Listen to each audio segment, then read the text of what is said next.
in an experiment. We don't know yet. Why is light so far? Like, it sounds so simple. They had no idea. But now the data speaks. I find this not only refreshing, but at some level astounding. Nature. Welcome back to the Nature Podcast. This week, researchers discover that mitochondria come in more than one type. And how smashing together atomic nuclei can reveal their shapes. I'm Emily Bates. And I'm Benjamin Thompson.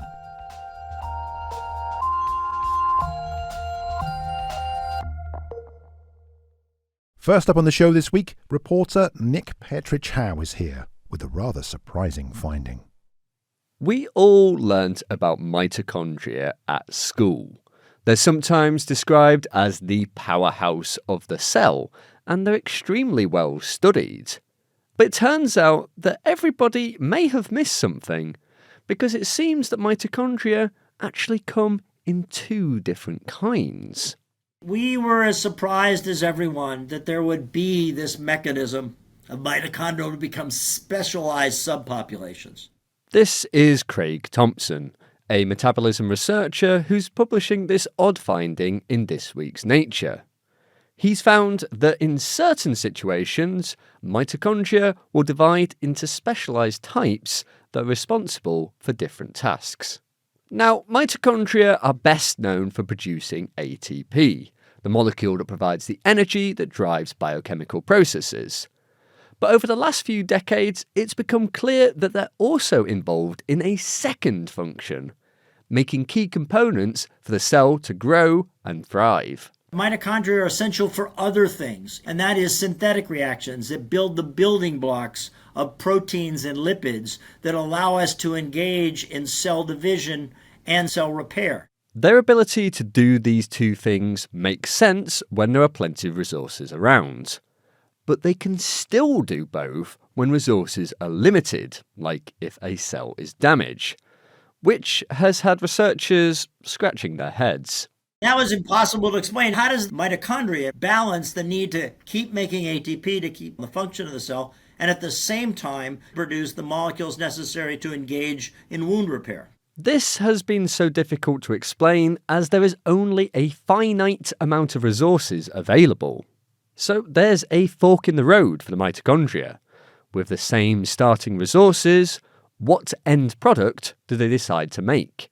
Once the mitochondria is limited for the nutrients with which to make ATP or to engage in synthesis of molecules as precursors, it's got to choose whether it burns it to CO2 and water, that allows you to make ATP, or it takes those molecules and use them as building blocks to build things. So to figure out how mitochondria could make their ATP and building blocks at the same time, Craig and the team took cells and starved them of resources. When they did so, they found that the mitochondria were separating into two very different subpopulations. One of these was an expert in making ATP. So the mitochondria that are enriched in ATP synthesis become the perfect mitochondria that you want to put on a textbook to explain how mitochondria are an energy factory. They have highly ordered cristae. They're really efficient at making the super complexes that allow you to make ATP. These mitochondria were enriched in the machinery to make ATP. And the cristae, the finger-like folds of mitochondria's inner membrane that play a crucial role in making ATP, looked like a textbook diagram. The other subpopulation looked quite different. The other population actually still has the double membrane of a classic mitochondria, but it's filled with filaments of proteins. These mitochondria almost looked empty by comparison, as they lacked the cristae mitochondria are famous for, and instead they contained long bundles of protein filaments. So in times of strife, mitochondria will specialise, becoming physically and metabolically quite different. And it turns out a protein encoded by a specific gene plays a key role. There was one linchpin protein that was necessary to make the judgment between these two pathways. That gene has a terrible name. It's called pyrroline 5-carboxylate synthase. This protein is an enzyme involved in making the cellular building blocks. What Craig and the team discovered was that the mitochondria essentially shuffled things between them as they separated into two different subpopulations. Now, mitochondria will often fuse together or split into two to repair themselves. But it seems when they come together and then split in times of nutrient stress, this protein with a terrible name, pyrroline 5-carboxylate synthase, ended up in one population of mitochondria that became great at making important molecules, while the others became more like the classical mitochondria we all know and love. And Craig believes the fact that these two types of mitochondria exist may help explain how some cancers can grow so rapidly, even in quite hostile conditions. And what we show in the paper, in pancreatic ductal adenocarcinoma, one of the most severe cancers, as they grow, the tumor cells acquire these segregated mitochondria that allows them to maintain their growth. Now, linking this strange mitochondrial behaviour and cancer will need more work, which Craig and the team are pursuing. It's also unclear what drives this process of mitochondrial separation, as it's unknown what the signals are that the mitochondria, or the cell, receive to start off the process.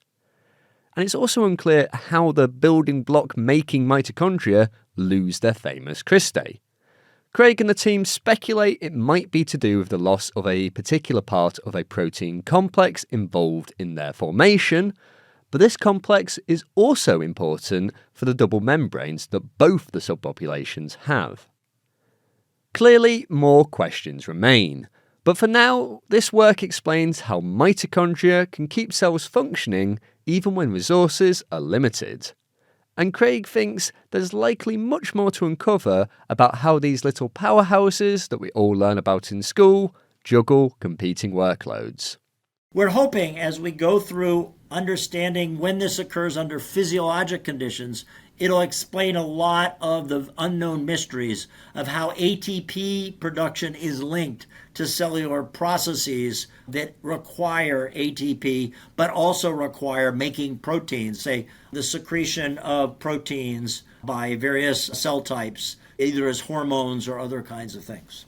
That was Craig Thompson from Memorial Sloan Kettering Cancer Center in the US.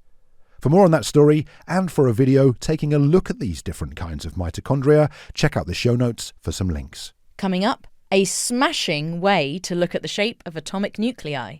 Right now, though, it's time for the research highlights with Dan Fox. Naked mole rats might not be pretty, but they're extraordinarily long-lived, and it seems they know how to keep their genome tidy. About half of a mammal's genome consists of retrotransposons, virus-like genetic sequences that insert copies of themselves into new places in the genome. To understand the evolutionary history of these elements, researchers investigated the inactive byproducts of retrotransposon activity, called processed pseudogenes, in the genomes of a wide variety of mammals. In each species, the researchers measured the number of mutations these processed pseudogenes had accrued, and because mutations accumulate over time, they could use this to estimate retrotransposon activity during specific periods. They found that most mammalian species accumulated processed pseudogenes throughout their evolutionary history. The only exception was the naked mole rat. They seem to have stopped accumulating these inactive byproducts several million years ago, indicating a long period during which retrotransposon activity was suppressed. The researchers say this stability could help to explain naked mole rats' extraordinary longevity. Read that research in full in Proceedings of the National Academy of Sciences of the United States of America. The midlife crisis may be one of the most consistently observed patterns in the social sciences, but new research suggests this slump may not be a universal phenomenon. A raft of previous surveys have found that well-being follows a U-shape over a person's lifetime. Happiness is high in early life, declines around one's 40s and 50s, then rises again. But this work has tended to focus on high-income urban populations. Now, researchers have analysed life satisfaction data from people living in rural communities in Latin America, Asia and Africa. Although some showed evidence of a midlife slump, most people reported a decline in well-being after middle age rather than during it. Factors associated with better well-being included being free of disability and living in a supportive community. The researchers hope that learning why people's emotions change during the aging process can help scientists to improve the well-being of older people. You can find that paper in Science Advances.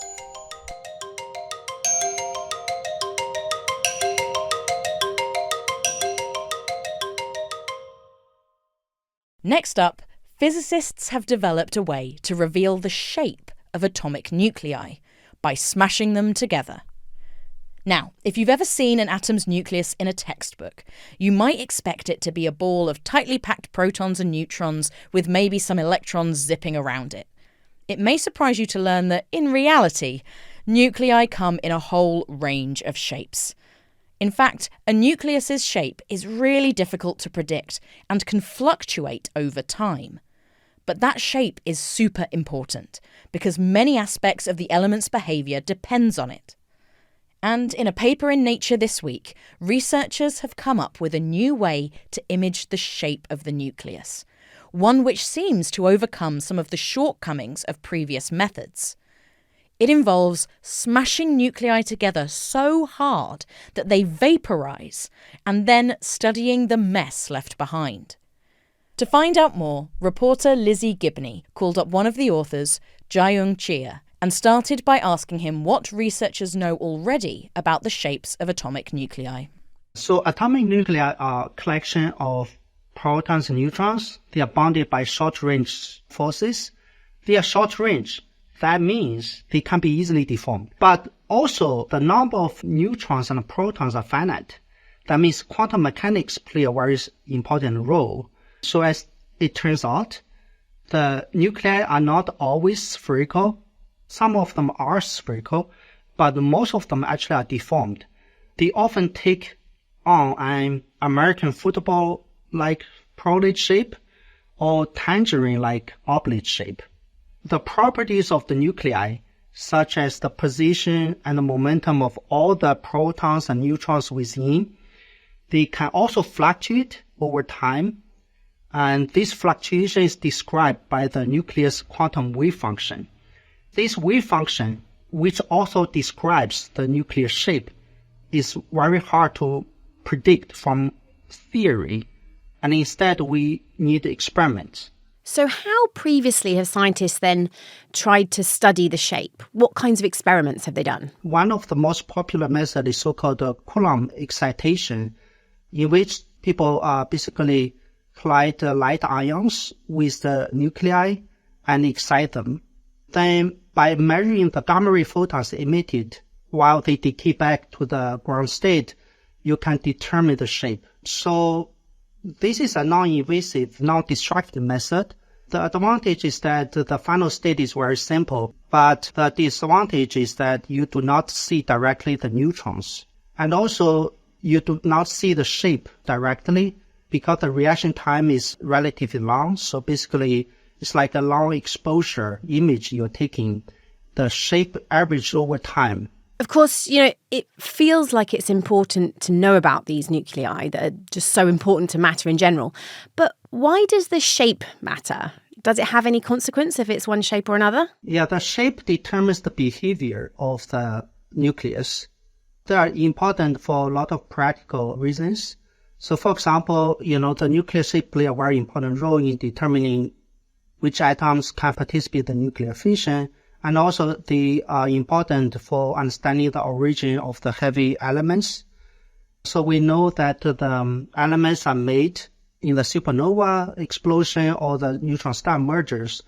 The rate of producing those heavy elements depends on the shape of the nuclei involved. And so what did you do in your experiments? How did you go about trying to image the shape of the nucleus? Yeah, our method is actually a completely new method. The idea is basically we take a snapshot of the colliding nuclei and determine its instantaneous shape.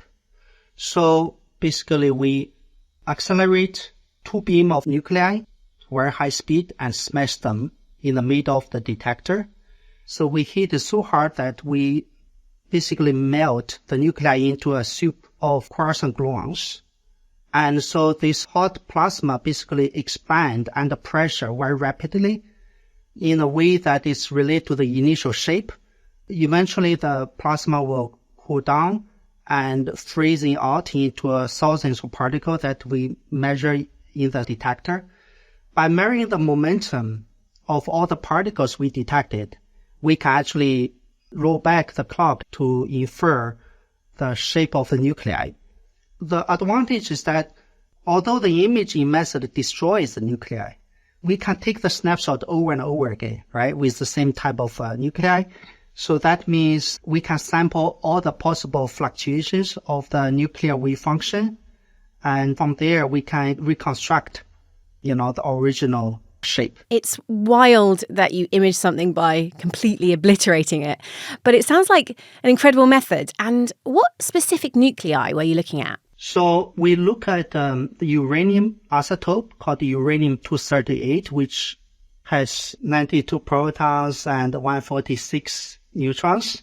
So this species, we collect the data in 2012 for an entirely different purpose. But we took the opportunity to analyze data and realize our imaging method. And when you use this method, what then did you find that the uranium looked like? What shape is the uranium nucleus? Yeah, so as I said, we need to take a lot of snapshots, right? That's because unless the nucleus is completely spherical, each collision you have a random orientation.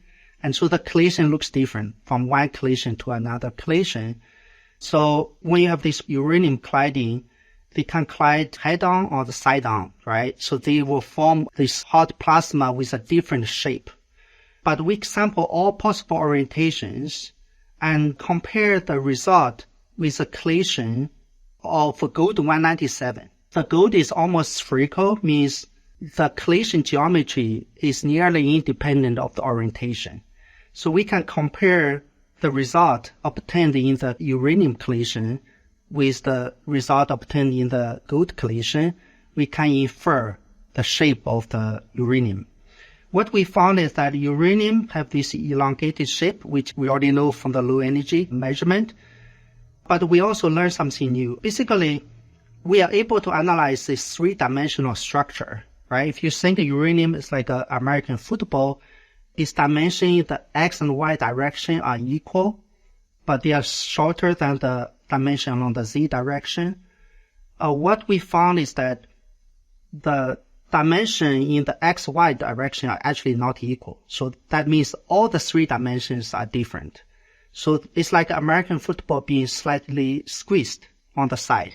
It's a little bit like a kind of battered old deflated American football. Exactly. I mean, most of the matter in the universe is trapped inside nuclei, right? So it seems like a really fundamentally important thing to understand. But are there any kind of specific applications that you hope will come from doing these studies? Like now that you have or will soon have images of the shapes of different nuclei, what could that help with? One possibility, we haven't done it, but this is one possibility, is that understanding the shape of nuclei could help the experimental search for a phenomenon called neutrinoless double beta decay.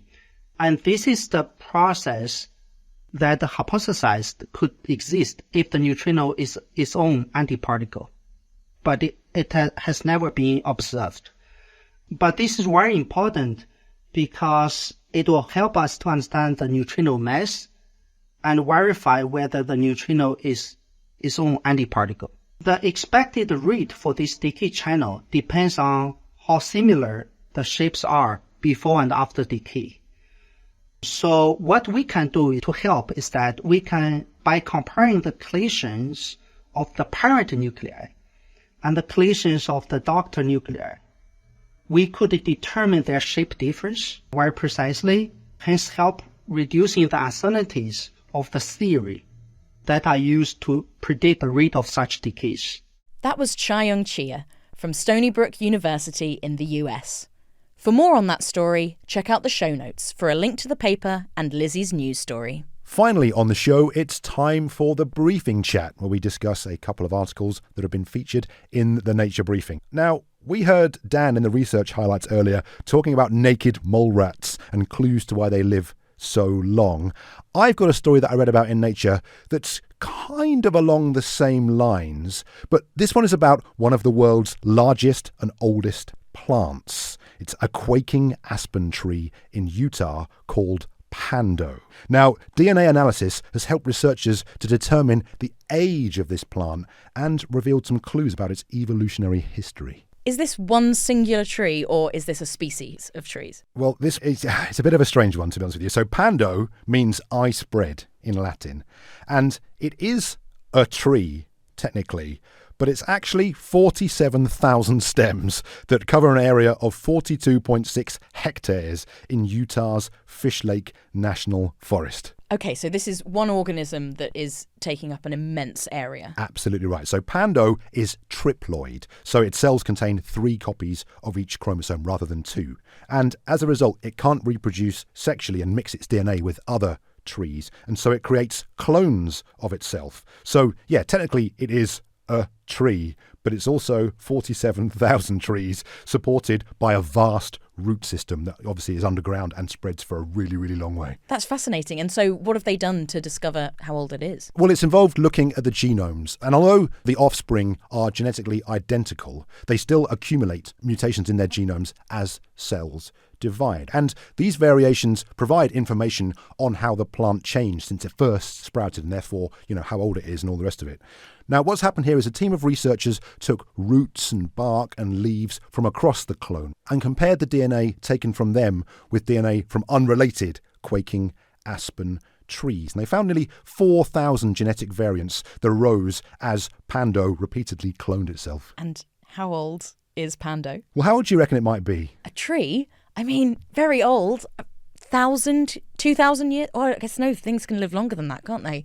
So 10,000 years old? You're getting close. So this research suggests that Pando's age is 16,000 to 80,000 years old. Wow. Now, this work isn't peer-reviewed, it's a preprint, but this does tally with other work. But also in this work then, so they've looked at, the patterns of genetic mutation in the different clones, and they aren't necessarily what would be expected. And what the team found is that clones that are very close together, like 1 to 15 meters distance between them, shared a lot more mutations. But overall, while physically close clones did share more similar mutations than those far apart, the difference wasn't actually that much. And one of the researchers describes this 40-hectare site as a well-mixed pot of genetic information. And do they know what mechanism is allowing this organism to live so long? That's a great question, and no. I think they've got some ideas. They think that maybe the triploid nature of its genome might lead to bigger cells, and overall a bigger organism with better fitness.